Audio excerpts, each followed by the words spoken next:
All right, welcome back. If you watched part 1,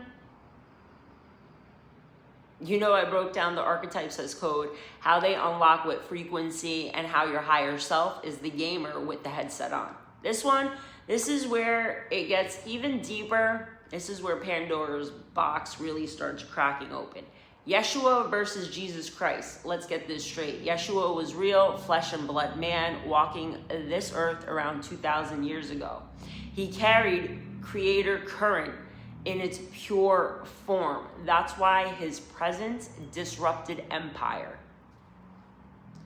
But Jesus Christ, that was the mascot. That was Rome taking the disruptor and turning him into a brand. Rename him, package him, centralize the power. Instead of Yeshua, the disruptor, you get Jesus Christ, the savior. You're told to worship instead of embody. That's the inversion. Take the frequency and sell you the idol. Adam and Eve equals myth control. And here comes the spam calls to distract me.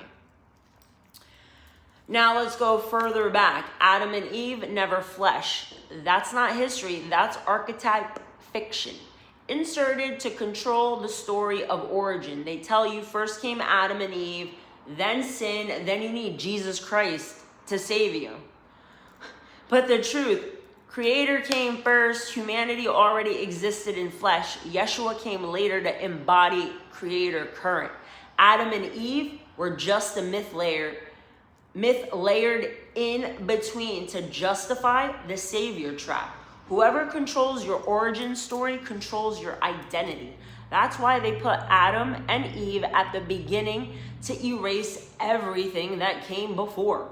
The hijacked pyramid, here's the structure. The top, non-source entities, astral siphons feeding off of worship. In the middle, priesthoods and bloodlines, gatekeepers of God.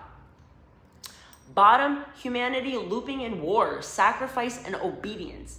By the time Yeshua showed up, the vessels weren't broken, but they were blocked, memory wiped, cut off from source, vibrating too low to access their inheritance. Yeshua came as a reset point to show what it looks like when a vessel runs pure creator current, pure creator frequency. That was the real threat, and that's why the empire had to hijack it. Immediately after, Numbers has cheat codes. Here's where it gets personal for me. I've been seeing 303 and 313 for years. At first, I tied it to my dad, and recently I found out those numbers also align with Hecate. How can the same number mean two things? Because multiplicity is the code. One number can carry multiple archetype threads at once. The same with 420. I see that a lot since 2020. Because 2020, I became a cannabis chef. So through gematria, I learned 420 ties to Lilith energy. So two truths layered in the same code. That's why synchronicities matter. They're not random. They're cheat codes. They're breadcrumbs showing you which archetypes are active in your field. So here's the question that cracked open for me. Yeshua was flesh. Adam and Eve were not. But what about Lilith? What about Hecate? Were they ever flesh? Or are they pure archetype frequencies? That's where this goes next, because once you pull on that thread, you open the whole Pandora's box of witchcraft, persecution, and archetype expansion packs. Trust me, this shit gets even deeper because I got part 3, and true to form, I get more information on my walks. I went on the walk with the dogs, and the plan was to record this stuff. But, new downloads came in. So I'm sticking to this 420 on that timer confirmation. That I am sticking to this and posting 1, 2, and 3. I have an AM vibe check that's coming.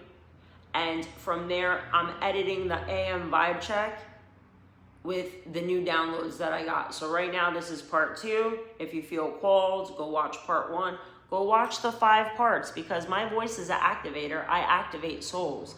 So with that being said, I may drop a code word that activates you or sparks some kind of thought process that unties or answers something that you've been questioning. So with that being said, come back for part 3.